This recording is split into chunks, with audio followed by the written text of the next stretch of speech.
Hey all, and welcome to my vlog! My name is Erin, and this is how to be an amazing beta reader. I just want to take a moment to shout out all the absolutely incredible beta readers that I've had the privilege of working with so far. Beta readers are basically the saints of the publishing world. They provide a hugely important service for free, and honestly, authors would be lost without them. I have a couple quick giveaway announcements, so make sure you stick around to the end of this video to see what's up.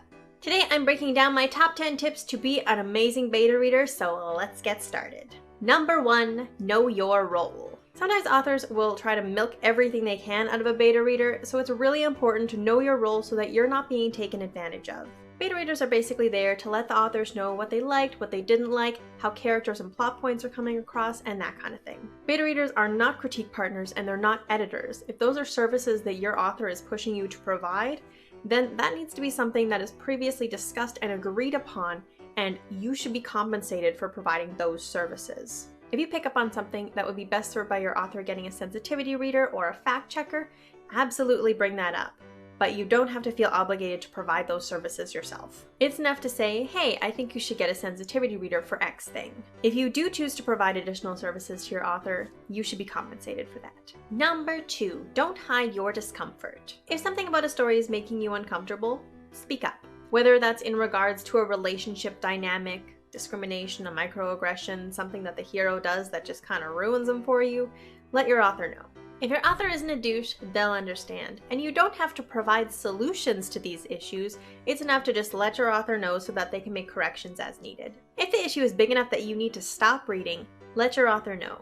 Knowing where, when, and why someone needs to discontinue the beta reading process can be super helpful. Number 3, call your author on their bullshit. If you're getting a hot mess of a manuscript that doesn't look like there was any effort put into it, it's not formatted, whatever, feel free to refuse your services. I still have beta readers telling me about authors that have given them absolute disaster manuscripts and just expect them to fix it. Don't let your authors get away with being jackasses. Whatever you receive from an author should be formatted and relatively clean.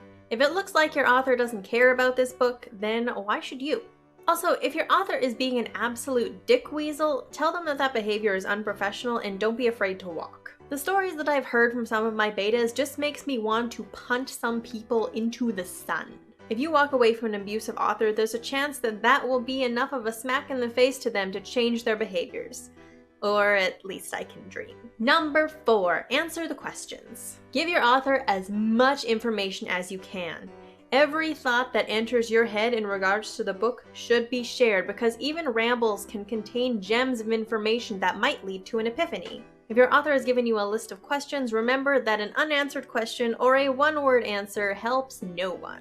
If your author doesn't provide you any questions, feel free to ask them for some guidance as to what they're looking for.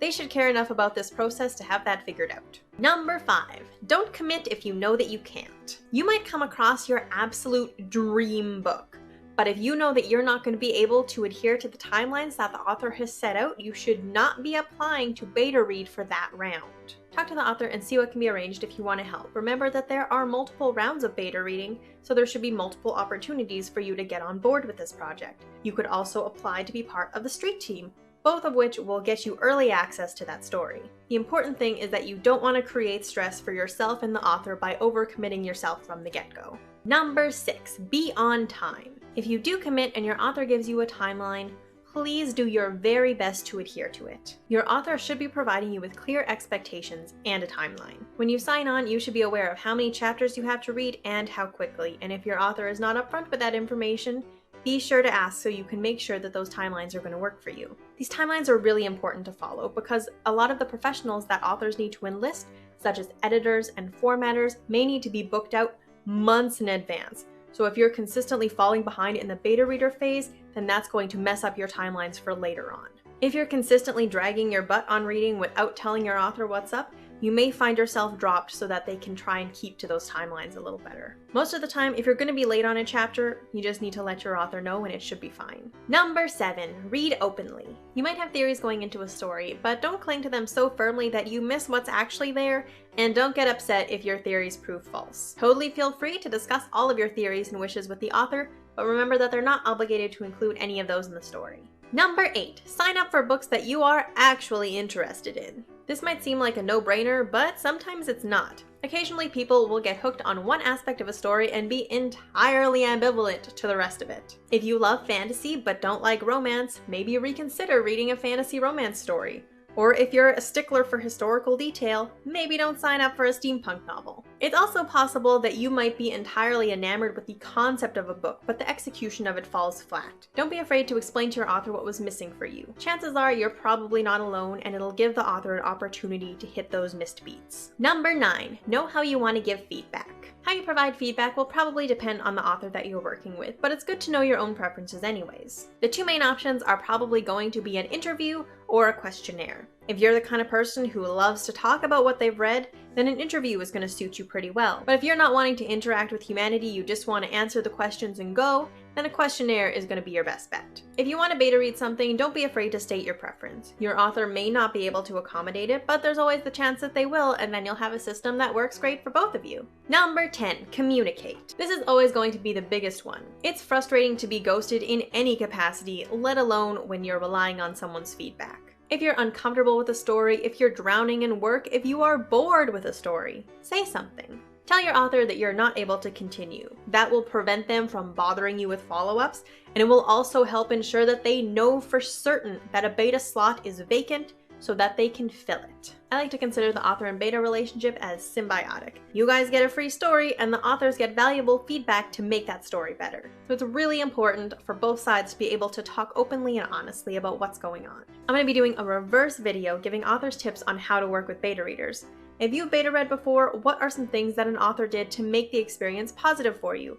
And alternatively, what are some things they did that made it really crappy? Let me know in the comments below. On to the giveaway announcements! In addition to the grand prizes that are going to be chosen on release day, there are going to be mini winners each month as we get up to the release. This wonderful human is the mini winner for this month. Congratulations, you have won a copy of the audiobook of The Savior's Champion, generously donated by Jenna Moresi. Don't worry, you are still eligible to win the grand prize pack.